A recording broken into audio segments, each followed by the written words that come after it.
And say exactly where you think Zimbabwe is going.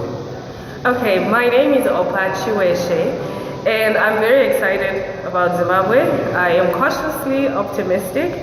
I am just going to leave my options open. I mean, Zimbabwe could go in so many different directions. It could go the right way, which we are all praying and hoping for, where there is democracy, the rule of law is restored, and corruption is combated.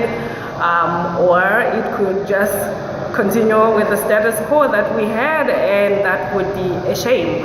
But as the ambassador has encouraged us, I think taking up the challenge to get organized and get a voice, especially for us in the diaspora. We keep talking and talking, but we are not seen to be doing anything because we are not organized. So I am really excited that the AU ambassador is challenging us to get organized.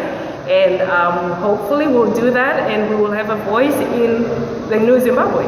So how best can you have your voice in all this? You know, because maybe people in the diaspora talk a lot and never act. So what initiatives do you think we can have to actually participate in all this? Initiatives that I think could help is organizing ourselves in like professional organizations, like the ambassador said. Do we have a button that we push and talk to the doctors? Do we have a button that we push and talk to the nurses in the diaspora? Do we have a button that we push and talk to the engineers?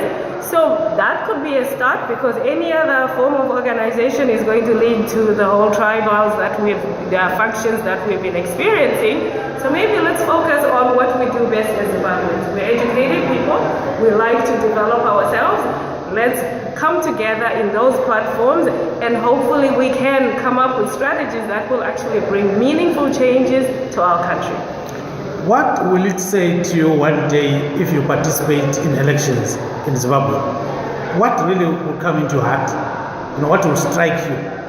What would strike me if I was to participate in the elections of Zimbabwe is that I had a say. But then for me to do that, I would like to hear what both sides of the aisle are offering. Right now we are hearing everything that the ruling party is offering, but we haven't really heard like real tangent or real plans that the opposition is making. So I would like to know what the opposition has in store for us so that we are making an informed decision. Now, if you look at some of these issues, you know, you may say a lot, but can you make an appeal to Mr. Mnangagwa? What appeal can you make to him?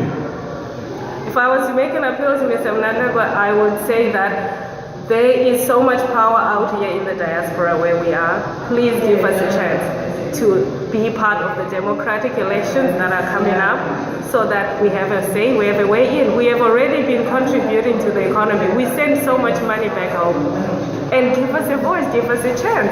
And be open-minded. I mean, we appreciate everything you're doing and everything you can do, but I think we can do more together. Thank you.